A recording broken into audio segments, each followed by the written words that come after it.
Hello everyone, welcome to my channel. My name is Priyanka और मैं हर बार आप लोगों के लिए लेके आती हूँ ब्यूटी और मेकअप से रिलेटेड वीडियोस। और आज मैं लेके आई हूँ हेयर केयर से रिलेटेड वीडियो, जिसमें कि मैं आप लोगों को बताने वाली हूँ कि मैं कैसे अपने हेयर की केयर करती हूँ और मेरा क्या हेयर रूटीन है और कैसे आप अपने स्कैल्प और हेयर को हेल्दी रख सकते हैं।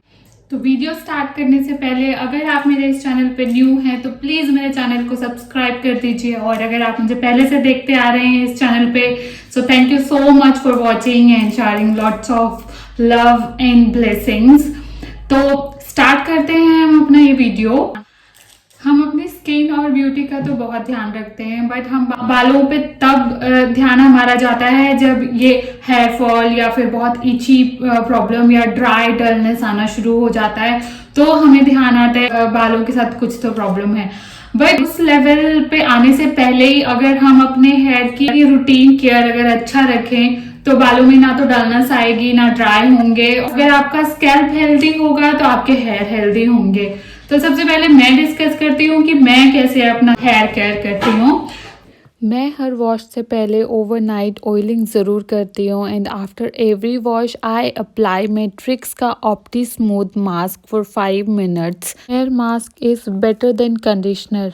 उसके बाद I dry my hair with towel, और आजकल विंटर्स है तो मैं थोड़ा ब्लो ड्रायर करके बालों को सेमी ड्राई कर लेती हूँ and then I detangle my hair with my fingers. Then I detangle my hair with this flat detangle hair brush from ends to roots and section by section. So this is the secret of my silky, smooth, shiny and straight hair. जो लोग मुझे पहले से जानते हैं उनको पता होगा कि आई एम कॉस्मेटोलॉजिस्ट और मैं एक सैलून रन करती हूँ। उसके बावजूद मैं अपने बालों में या अपनी स्किन पे बहुत ज्यादा कुछ हार्श केमिकल या फिर कुछ आर्टिफिशियल चीज करना अवॉइड करती हूँ। तो मैंने आज तक अपनी लाइफ में कभी रिबॉन्डिंग, स्मूथनिंग या स्ट्रेटनिंग नहीं कराया, नॉट इवन कैरेटीन। ये फैंसी नेम्स सुनने में तो बहुत अच्छा लगता है, बट ये हर किसी को सूट नहीं करता। और मैं अपने क्लाइंट्स को भी जेन्युइनली एडवाइस करती हूँ कि if really they wants to do then only go for this things like keratin, smoothening और rebonding. At the end of the day ये हमारे बालों को डैमेज ही करता है। ये केमिकल ट्रीटमेंट्स हैं जो कि हमारे बालों से नेचुरल मॉइस्चर को कट डाउन करता है और बालों के बॉन्ड्स जो हैं वो ब्रेक होता है, और जिससे कि बाल डल, बिल्कुल शाइनलेस, डलनेस और डैमेज होता है। पहले तो हम स्मूथनिंग, स्ट्रेटनिंग करा लेते हैं और उसके बाद फिर हमको स्पा के लिए रेगुलर जाना पड़ता है, जो कि बहुत ज़्यादा ज़रूरी भी है कि अगर आपने कोई केमिकल वर्क करवाया है अपने बालों में तो उसकी केयर करना भी उतना ही ज़रूरी है, तभी आपके बाल अच्छे से रिटेन रह पाएंगे। नहीं तो फिर बहुत डलनेस, रफ और हेयर फॉल इनफेक्ट शुरू हो जाता है। मैं तो अपने क्लाइंट्स को बहुत ही जेन्युइन एडवाइस देती हूँ कि मत ही कराओ तो अच्छा है, बट स्टिल जिन्होंने करा लिया है या जिनके हेयर ऑलरेडी डैमेज हो गए हैं तो वो क्या करें।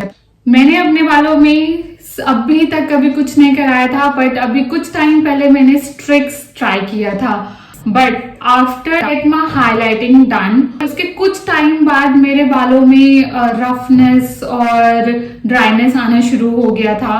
तो मैं तो शुरू मतलब मेरा चाइल्डहुड पूरा मेरी दादी ने मेरे बालों की बहुत अच्छी केयर की है, जिसकी वजह से इनफैक्ट अभी तक मैं बहुत थैंकफुल हूँ दादी जी का कि उन्होंने मेरे बालों में इतनी ऑयलिंग की है कि उसका रिजल्ट मुझे अभी भी दिखाई देता है। तो मैंने अपनी लाइफ में बहुत तरीके की स्टाइलिंग ट्राई किया है। किसी टाइम पे मेरे वेस्ट लेंथ तक हेयर था, फिर मैं बॉब कट तक भी आ गई थी, उसके बाद फिर से मैंने अपने बालों को बढ़ा दिया। तो मैं अपने डेली रूटीन में oiling which is must to do for everyone. Oiling तो इतना हमारे बालों के लिए जरूरी है जितना आपकी स्किन के लिए मॉइस्चराइजर। तो मेरा रूटीन केयर है oiling before every wash, shampooing and conditioner, that's all, nothing else. Oil कोई भी ले सकते हैं, कोई ऐसा कुछ फैंसी ऑयल ब्रांड या फिर बहुत एक्सपेंसिव ऑयल ही ऐसा नहीं है कि वो रिजल्ट देता है। कोई भी ऑयलिंग करो लेकिन ऑयलिंग जरूर करो। स्कैल्प अगर ड्राई रहेगा तो हेयर फॉलिकल्स जो है वो वीक होता है, फिर टाइम वो हेयर फॉल शुरू हो जाता है। तो ऑयलिंग तो मस्ट है, हर किसी को ऑयलिंग जरूर करना चाहिए। हम पहले अपने बालों को ध्यान नहीं देते हैं और जब हमारा हेयर फॉल या ड्राई डैमेज होना शुरू हो जाता है तब हम ध्यान देते हैं। तो before shampoo must do oiling. तो ऑयलिंग सबसे ज्यादा जरूरी है। और उसके बाद जब आप शैम्पू करते हैं मेक श्योर कि आपका जो शैम्पू है बहुत ज्यादा हार्श ना हो और मेक श्योर आपका शैम्पू जो है वो केमिकल फ्री हो, at least sodium and sulphate free हो। आजकल मार्केट में बहुत सारे शैम्पूज हैं तो हम बहुत कंफ्यूज होते हैं कि कौन सा शैम्पू हमको यूज करना है। अगर आप चाहते हैं कि मैं आप लोगों के लिए वीडियो बनाऊं और बताऊं कौन कौन से शैम्पूज हैं जो सोडियम फ्री, सल्फेट फ्री और पैराबिन फ्री हैं, तो आप मुझे कमेंट करके बताना। मैं जरूर ट्राई करूंगी कि मैं डेडिकेटेड वीडियो बनाऊं कि कौन से हेयर टाइप के लिए कौन सा शैम्पू, कौन सा कंडीशनर या फिर हमको मास्क यूज करना चाहिए। अभी हम बात करते हैं शैम्पू की। तो हम शैम्पू करते हैं तो ट्राई करो कि शैम्पू को डिल्यूट करके उसके बाद ही शैम्पू करो। एक्चुअली डिल्यूट करने से क्या होता है कि वो थोड़ा लिक्विड फॉर्म में आ जाता है तो हमारे स्कैल्प पे पर्टिकुलर जगह पे वो जम नहीं जाता है, वो अच्छे से फॉर्म क्रिएट करता है और वॉश आउट हो जाता है। और हमको वॉश तब तक करना है जब तक बालों से वो झाग निकलना बंद ना हो। अगर बालों में थोड़ा सा भी शैम्पू या कंडीशनर रह जाता है, ये भी रीजन होता है कि बाल रफ होते हैं। एट द एंड है तो शैम्पू भी केमिकल ही और मास्क या कंडीशनर जो भी यूज करते हैं उसमें भी केमिकल होता ही है, केमिकल या प्रिजर्वेटिव होते ही हैं। तो आप जितनी बार शैम्पू करते हो मेक श्योर अच्छे से आप मसाज करके और अच्छे से रिंस आउट करो ताकि शैम्पू और कंडीशनर अच्छे से आपके स्कैल्प से और बालों से क्लीन हो जाए। शैम्पू करने के बाद कंडीशनर आपके लिए उतना ही जरूरी है जितना नहाने के बाद आपकी स्किन को मॉइस्चराइजर या ऑयलिंग जो भी करते हैं वो जरूरी है।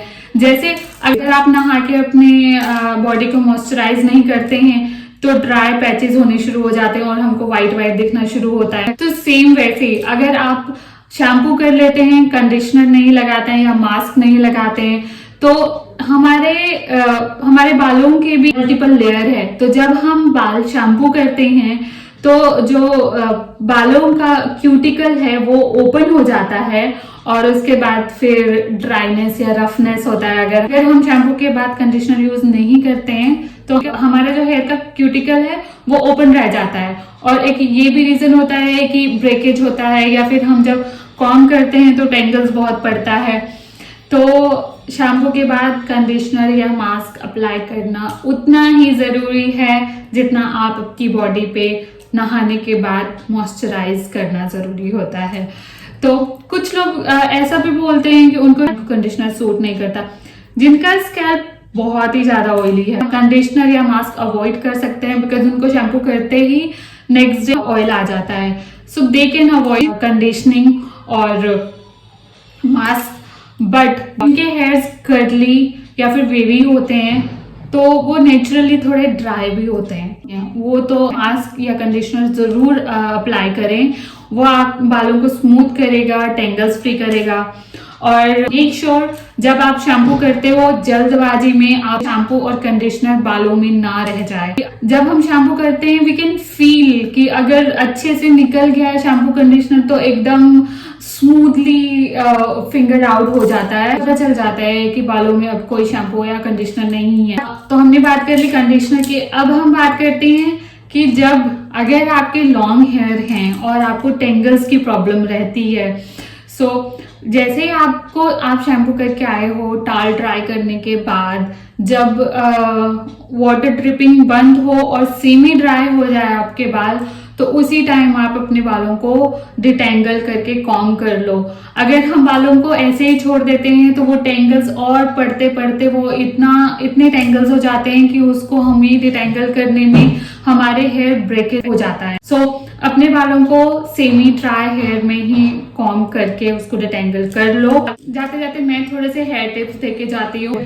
कुछ स्कैल्प प्रॉब्लम हम घर पे ही ट्रीट कर सकते हैं। विंटर्स में क्या होता है कि हम गर्म पानी से अपना हेड वॉश कर लेते हैं। इनफेक्ट हम विक वार्म वाटर से भी अगर हेड वॉश करते हैं तो स्कैल्प ड्राई होना शुरू हो जाता है और ड्राइनेस की वजह से हमारे डैंड्रफ होने शुरू हो जाते हैं।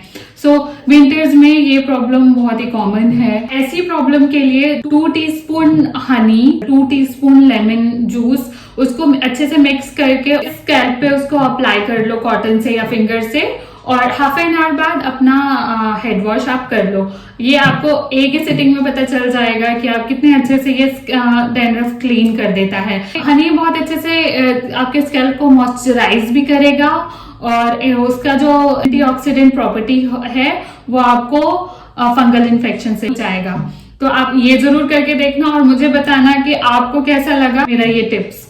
और दूसरी चीज, अगर किसी को हल्का सा कुछ स्कैल्प इन्फेक्शन लग रहा है कि बहुत इनिशियल स्टेज पे आपको इचिंग होनी शुरू हुई है, तो आप जो भी ऑयल यूज करते हैं उसी ऑयल में मेथी दाना पाउडर बना के ऑयल में डाल के उसको थोड़ा सा वार्म कर लो और उसके बाद उसको स्कैल्प पे लगाओ। लगा के ट्राई करो कि ओवरनाइट आप रखो। अगर ओवरनाइट नहीं रख सकते हो तो एटलीस्ट 1 to 2 आवर्स रख के उसको वॉश कर लो। ये अगर आप at least once in a week करेंगे तो आपको उस स्कैल्प इचीनेस से एकदम से रिलीफ मिलेगा। तो ये कुछ छोटे मोटे घर के नुस्खे हैं जो हम करके अपने स्कैल्प से रिलेटेड प्रॉब्लम से रिलीफ पा सकते हैं। इसके अलावा मार्केट में बहुत चीजें हैं जिससे मैं तो कभी अट्रैक्ट नहीं होती। ये फैंसी प्रोडक्ट्स आ रहे हैं या बहुत सारी ऐसी चीजें हैं जो हमको बहुत अट्रैक्ट करती है, एक्चुअल में वो इतने इफेक्टिव नहीं होते। बट होम रेमेडीज जितनी भी होती है वो बिकॉज प्रिजर्वेटिव्स नहीं होते हैं, बिल्कुल हम फ्रेश वो चीजें बना के अपने बॉडी पे अपने हेयर पे लगा रहे हैं, तो वो बहुत ही अच्छा रिजल्ट देता है। तो ये थी आज की वीडियो मेरे हेयर केयर से रिलेटेड और जो कुछ थोड़े से कॉमन प्रॉब्लम्स हैं सबके साथ हेयर को लेके उसके ऊपर। Thanks for watching this video. तो कैसा लगा आपको ये वीडियो मुझे कमेंट करके जरूर बताना, और अगर आपको ये अच्छा लगा वीडियो तो please like this video, share with your friends और हाँ, सब्सक्राइब करना मत भूलना please. Bye bye, take care.